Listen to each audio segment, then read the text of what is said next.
નમસ્કાર મિત્રો, સ્વાગત છે તમારું અમારી આ યુટ્યુબ ચેનલ જ્ઞાન યાત્રામાં. મિત્રો, આજે આપણે વાત કરવાના છીએ આંગણવાડી ભરતી 2025માં મહિલા સુપરવાઇઝરની ભરતી મોટા પ્રમાણમાં આવી છે. તો એક અગત્યના સમાચાર સામે આવી રહ્યા છે.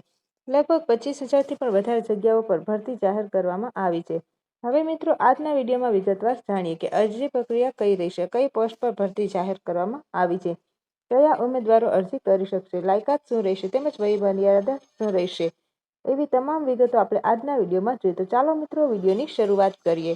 આંગણવાડી ભરતી 2025માં મહિલા સુપરવાઇઝરની ભરતીની જગ્યાઓ માટે આ અપડેટ આપવામાં આવી રહી છે. આ સમાચાર સામે આવી રહ્યા છે. સંકલિત બાળ વિકાસ ICDS અને મહિલા અને બાળ વિકાસ વિભાગે આ વર્ષે મહિલા સુપરવાઇઝરની જગ્યાઓ માટે ભરતી પ્રક્રિયા શરૂ કરી છે. આ તક સરકારી નોકરી શોધતી અને બાળકો તેમજ મહિલાઓના વિકાસમાં યોગદાન આપવા માંગતી ઘણી બધી મહિલાઓ માટે ખુલ્લી છે. આંગણવાડી સુપરવાઇઝર પદ માટે પસંદ કરેલી મહિલાઓ બાળ પોષણ અને આરોગ્ય શિક્ષણ અને સંભાળનું નિરીક્ષણ કરશે તેવું જણાવવામાં આવી રહ્યું છે. આ ભરતી માટેની પ્રક્રિયા ઓનલાઈન અરજી ઓનલાઈન રહેશે અને રસ ધરાવતા મહિલા ઉમેદવારો વિભાગની જે સત્તાવાર વેબસાઇટ છે તેની મુલાકાતને લઈને નિયત તારીખ પહેલા અરજી કરી શકાશે.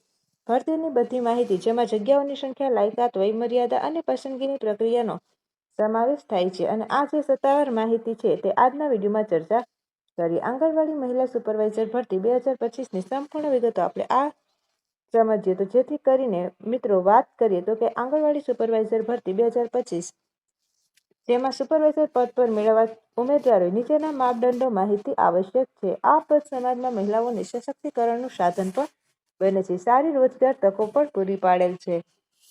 નીચે આપેલ કોષ્ટકમાં આ યોજનાના મુખ્ય પાસાઓનો સારાંશ આપણે જોઈ શકીએ છીએ. તેમાં મુખ્ય માહિતી અને વર્ણન જોઈએ તો કે મહિલા અને બાળ વિકાસ વિભાગ પોસ્ટ મહિલા સુપરવાઇઝર ક્ષમતા 12મું ધોરણ ક્લાસ તો કે સ્થાનક પાસ તેમજ રાજ્ય પ્રમાણે લાયકાતમાં ફેરફાર શક્ય છે. વયમર્યાદાની વાત કરીએ તો 18 થી 35 વર્ષ અને અનામત શ્રેણીની વાત કરીએ તો તેમાં છૂટછાટ મળવાપાત્ર રહેશે.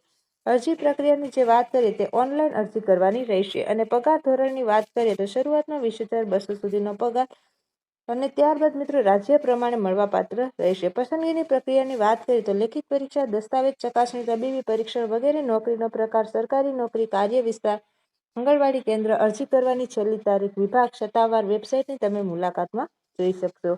હવે મિત્રો, વાત કરીએ આંગણવાડી મહિલા સુપરવાઇઝરની ભરતી માટેની જે લાયકાત છે તો કે તેમાં ઓછામાં ઓછું 12મું ધોરણ 12 પાસ હોવું જરૂરી છે. પરંતુ તે આંગણવાડી કાર્યકર તરીકે તેવા ઉમેદવારો ધોરણ 12 પાસ ઉપર પણ ધોરણ 10 પાસ ઉપર આંગણવાડી સુપરવાઇઝર માટે પણ અરજી કરી શકાશે. તેમજ રાજ્ય પ્રમાણે 10મું ધોરણ પાસ ધરાવતી મહિલાઓ માટે પણ ભરતી શરૂ થઈ છે. સામાન્ય શ્રેણી માટે વયમર્યાદા 18 થી 35 વર્ષ છે. તેમજ અનામત શ્રેણીઓ માટે વયમર્યાદામાં છૂટછાટ ઉપલબ્ધ છે. ઉમેદવાર માટે સ્થાનિક રહેવાસી હોવું ફરજિયાત છે. તેથી સંબંધિત જિલ્લા અથવા રાજ્યના નિયમો તમે જોઈ શકો છો. કેટલાક રાજ્યમાં કોમ્પ્યુટરનું જ્ઞાન અને મૂળભૂત કોમ્પ્યુટર કુશળતાનો એક વધારાનો ફાયદો માનવામાં આવે છે. મહિલા સુપરવાઇઝર ભરતી 2025 માટેની જે પસંદગી પ્રક્રિયા છે તેમાં આ ભરતી માટેની પસંદગી પ્રક્રિયા સામાન્ય રીતે લેખિત પરીક્ષા દ્વારા લેવામાં આવે છે. પરીક્ષામાં જે સામાન્ય જ્ઞાન, વર્તમાન બાબતો, બાળ વિકાસ અને મહિલા તેમજ બાળ કલ્યાણ સંબંધિત પ્રશ્નોનો સમાવેશ થાય છે. લેખિત પરીક્ષા પછી મેરિટ યાદી તૈયાર કરવામાં આવે છે, જેના આધારે ઉમેદવારો દસ્તાવેજ ચકાસણી તેમજ તબીબી તપાસમાંથી પસાર થાય છે. બધી પ્રક્રિયાઓ સફળતાપૂર્વક પૂર્ણ કર્યા બાદ નિમણૂક કરવામાં આવતી હોય છે. જરૂરી દસ્તાવેજોમાં શૈક્ષણિક પ્રમાણપત્ર, ઉંમર પ્રમાણપત્ર, જન્મ તારીખ પ્રમાણપત્ર, જાતિ પ્રમાણપત્ર, જો લાગુ હોય તો સરનામાનો પુરાવો, ઓળખ કાર્ડ, તેમાં આધાર કાર્ડ, મતદાર ઓળખપત્ર વગેરે, પાસપોર્ટ સાઇઝનો ફોટો, આટલા ડોક્યુમેન્ટની જરૂર પડશે.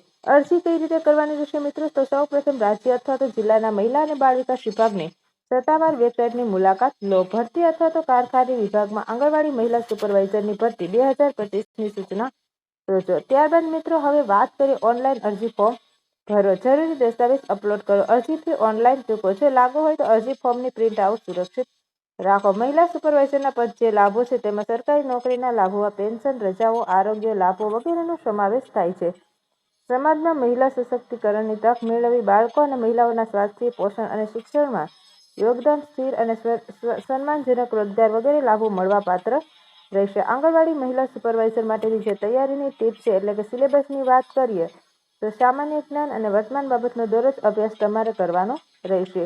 હવે મિત્રો, વાત કરીએ પાછલા વર્ષના પ્રમાણપત્રની તો કે સામાન્ય, હિન્દી, ગણિત અને બાળ વિકાસ સંબંધિત વિષયોની તૈયારી કરવાની રહેશે. મોક ટેસ્ટ આપીને તમે તમારી તૈયારીનું મૂલ્યાંકન કરી શકો છો.